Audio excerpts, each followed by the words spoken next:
Kurugira barukura amashomero n'abebembezo mu district ya Kamwenge enchwamu yo kongeza omushahara gw'abashomesa b'amashomo ga arts nikwija kumara obwesharingo butwire nibwe hubo mbashomesa.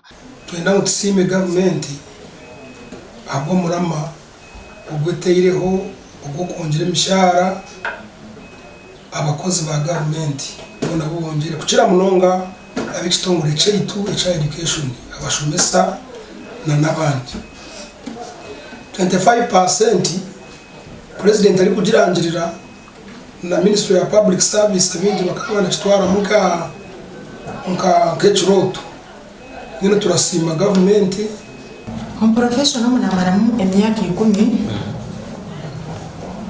undukuza kuzamu buri ukantfuna emitwara ya brana mushanzu mitwara brana mushanzu ebintu biro kabitakatembera munonga atlisto kore bangu na wawa cause expenditure shawe jwasa balancing na income yokufuna but as of now these days ebintu bina bukatemba akasente nobore bakongezeho kabekali hajyana na muhenda mazima kabeka akacokore bangu kinishika kuyamba na wakafuna.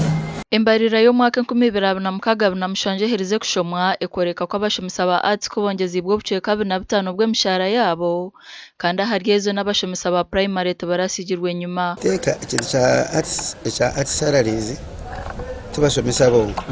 So they have to be patient because 25% almuna categories zindi zitafunire like at the local district government workers tubona ngana science. So ichoko manshangu it is a good step 25%. Mboniga ba Fred kurugwa mu district ya Kamwenge najyango kongeza senteze nikimanyisa cyangwa mbere y'abashomesa warebe batuye mbarabamo. Umugo gwa government no kuranga abashomesa babasa kuba enhanced in terms of salary. Imishahara kweli kuba enhanced.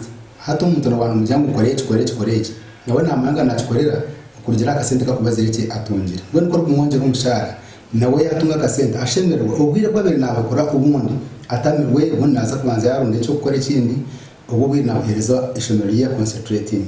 Obwato mushomesa wa senior ya hidara ya diploma naza kuruga mitwaro nshanjune nane chweka kwika miliyoni 1 kandi wa degree naza kuruga mitwaro 96 kuza miliyoni 1 ne mitwaro 236 kandi wa primary naza kuruga mitwaro 8 kuza mitwaro 42 okongeza emishahara egi nikuza kutandikwa n'omwaka gw'ebyesente guri kutandikwa kwezi kwa mushanju kandi government neza kushoza sente ziri kwika billion 5.8 n'obucweka 65 amishahara egi amakuru agasha kwa Anthony Twine.